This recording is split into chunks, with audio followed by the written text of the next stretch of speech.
Does anybody call it That's Pretty Clever? Or do y'all just call it Ganz Schon Clever?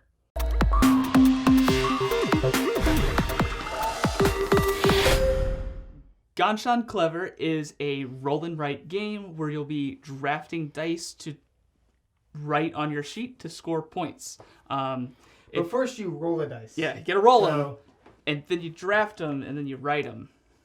And the color of the dice matters as well as the number on it. Yeah. So like every player has the same sheet in front of them, and it has 5 sections that you're going to be trying to like do different.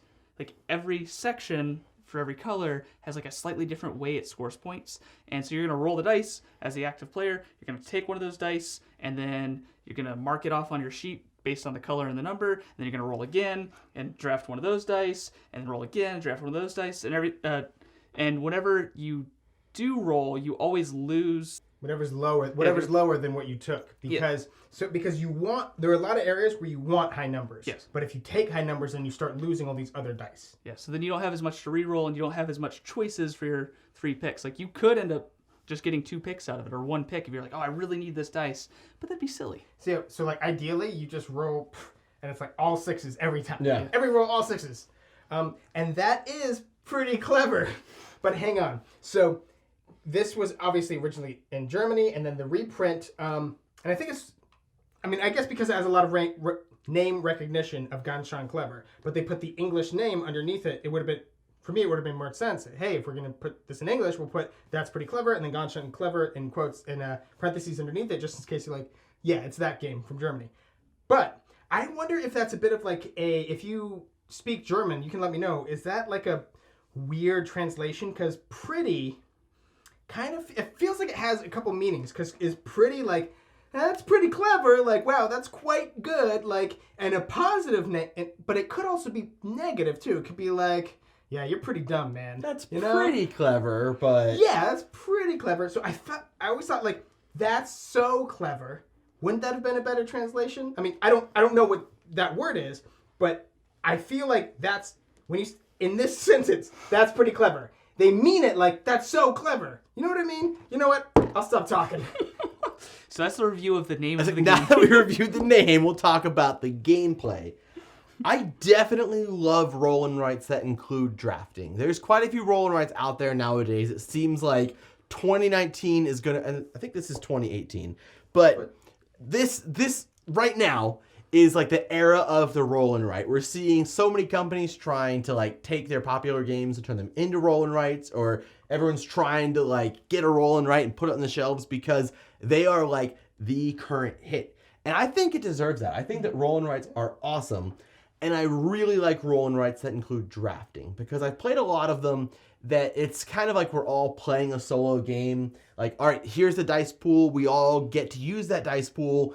And at the end of the day, we'll see who used all the dice we had available best. Mm-hmm. Where in this game, it's whoever is the active player gets to pick.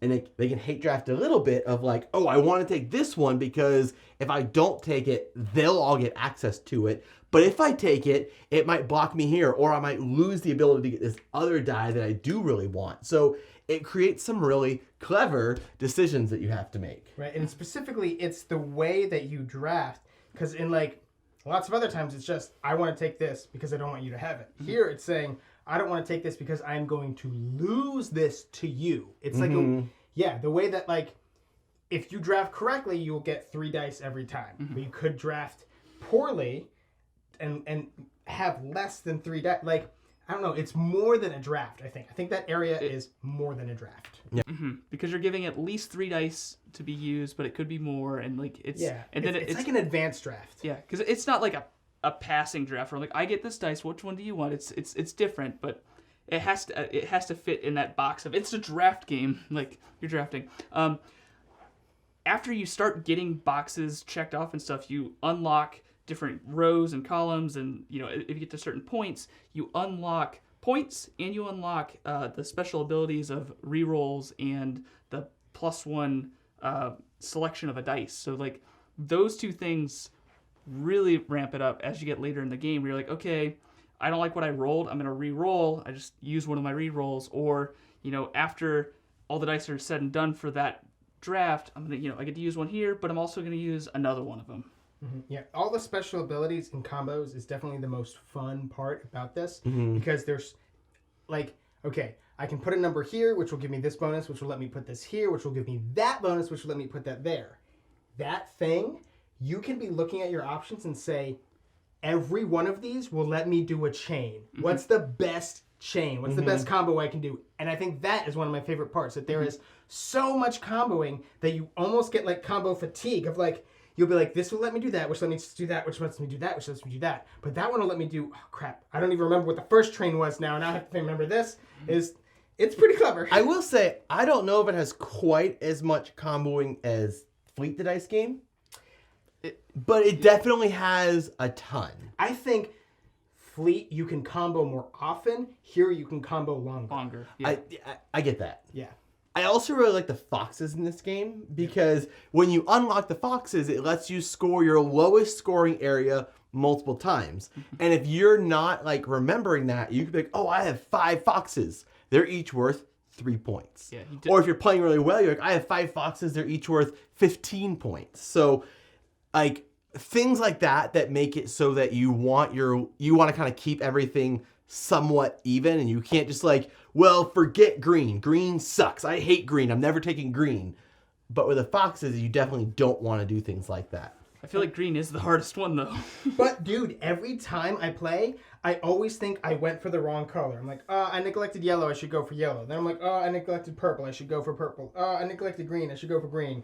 But I think purple might have it definitely has the most bonuses on it. It is a game that, like, I think what you said is accurate. That there's always something that you kind of have to neglect a little bit. There's not quite enough for you to just, like, do great everywhere. Oh, so one other complaint I have. Actually, did I have a complaint? Maybe the name. Okay, so probably my only complaint is this. They printed all of this pad double-sided, and it's a score sheet on the other side. But it's like a score sheet for everybody, which means you really only need one. So, like we'll all play 4-player game. Okay, that's another complaint. We have 4-player game, and everybody has a score sheet, but really we only needed one. So that's 3 wasted backsides that could have just been more sheets. I would have preferred either they not include a score sheet, or so double-siding this would have been better, and then not include a score sheet or include like a little wipe-off board, so you only need the one because you already have these are dry. Or maybe a second pad of just score sheet, a double-sided score sheet, smaller or something. Yeah. But also, I think this game is best, surprisingly, at 3 players. I haven't played solo, but I've played 2, 3, and 4.